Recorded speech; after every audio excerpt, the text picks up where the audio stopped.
com uma revisão com o conteúdo Conflitos da Atualidade. Bem, então aqui nós temos uma fotografia que mostra o Muro de Tijuana, que foi construído na fronteira entre o México e os Estados Unidos. E esse muro ele é um grande símbolo na busca por dificultar o acesso de imigrantes para os Estados Unidos. Então, o Muro de Tijuana ele foi construído como uma medida a ponto de dificultar a entrada de imigrantes que saem de vários pontos da América, né, e tentam entrar nos Estados Unidos. Bom, além do Muro de Tijuana, na divisa com o México, nós temos aqui na fotografia uma espécie de uma cadeia que mostra apenas crianças. Então, sempre que são presos nessa fronteira do muro, muitas das vezes, em todos os casos, os pais são separados de seus filhos. Então, além de existir uma fronteira física, existe uma fronteira psicológica. Porque você na condição de imigrante, né? Bom, veja bem, você na condição de imigrante, você teria coragem de pegar sua família, seus filhos, e correrem um risco de passar 7, 8 meses ou um ano separado de seu filho em uma prisão onde você nem sabe onde está? Então, as políticas de Donald Trump, além de representarem uma fronteira física, acaba se tornando uma fronteira psicológica, porque muitos dos que provavelmente iriam se arriscar a ir para os Estados Unidos já não irão correr esse risco. Aqui nós vemos uma fotografia de Benjamin Netanyahu, primeiro-ministro de Israel, e um integrante do grupo Hamas. Então, nós estamos assistindo a um conflito no Oriente Médio entre o Estado de Israel e o Hamas. Esse conflito iniciou em 2023, quando, vocês se recordam, os terroristas do Hamas estavam ali próximo, eles estavam na faixa de Gaza, porque os terroristas do Hamas eles sobrevivem na faixa de Gaza. Eles cortaram o muro, né? Adentraram-se sobre o território de Israel e provocaram um atentado em uma festa que existia lá em Israel. Mais de 1.000 pessoas foram presos, sequestrados, né? 1.000 pessoas do Estado de Israel.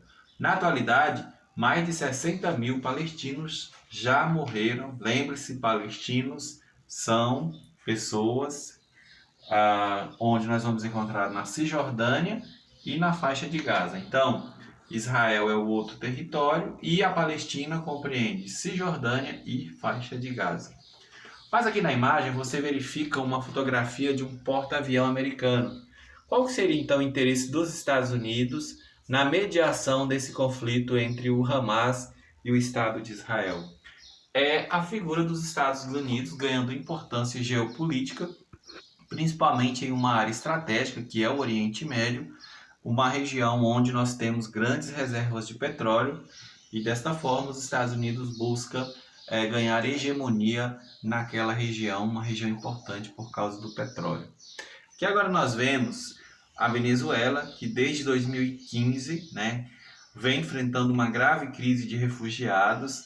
Essa crise de refugiados da Venezuela ela se dá principalmente a partir de uma crise econômica. Os Estados Unidos criaram várias sanções econômicas à Venezuela e o petróleo, que é a principal fonte de renda da Venezuela, inclusive a Venezuela é conhecida como petroestado, porque a única fonte de renda do estado Venezuela, do país Venezuela, é a figura do petróleo. A Venezuela que tem as maiores reservas de petróleo do mundo. Então, com as sanções americanas, ocorreu uma hiperinflação, grande inflação econômica no país, faltou alimentos e, com isso, sem alimentos, vem ocorrendo uma grande crise de refugiados na Venezuela. Essas pessoas principalmente buscam o Brasil, a Colômbia e outros países da América, né? Bom, aqui agora nós estamos assistindo uma charge que mostra os Estados Unidos virado para cá, né? Escrito: "Eu vejo um conflito militar". Aí nós temos uma senhora que é a União Europeia dizendo uma dor de cabeça. Por que uma dor de cabeça? Porque está vindo um barco cheio de refugiados da Síria. Então esses sírios buscam se realocar no continente europeu. Vale lembrar que desde 2011 a Síria vem vivendo um conflito desde a Primavera Árabe.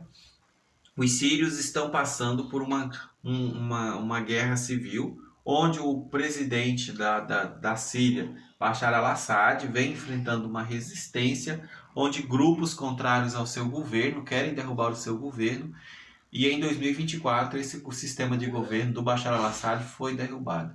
Mas desde 2011 vem provocando uma onda de mortes, de conflitos internos, uma grande guerra civil na Síria, que tem levado muitas pessoas a se refugiarem na Europa. Vale lembrar que essa fotografia, você vai verificar uma coisa: o refugiado que está vindo da Síria, ele não está saindo por livre e espontânea vontade. Ele está saindo por uma pressão de guerra. Então, o que distingue o refugiado do migrante é porque o migrante pode entrar e sair a hora que ele quer. Ele está saindo por questão econômica, ele está mudando porque ele quer. Já o refugiado não, ele é obrigado, ele tem que deixar sua terra natal, ele tem que deixar sua família, ele tem que deixar toda a sua vida, sua profissão. Então, geralmente, os refugiados migram por questões como guerras, né? Então, nós temos, né, as várias formas de migração, né, também. Podemos citar o caso do nomadismo. Nômades eram pessoas que viviam de um canto para o outro, viviam da caça e da pesca, da coleta de animais, de alimentos. Então, os nômades, eles são típicos da era pré-histórica. Então, com o desenvolvimento da agricultura, reduziu-se bastante o nomadismo. Aí nós temos a migração rural para a cidade. Essa migração é chamada de êxodo rural, que é a saída do campo para as cidades. Refugiados, como já abordei, são pessoas que saem de maneira forçada. Mas nós temos outra forma de migração.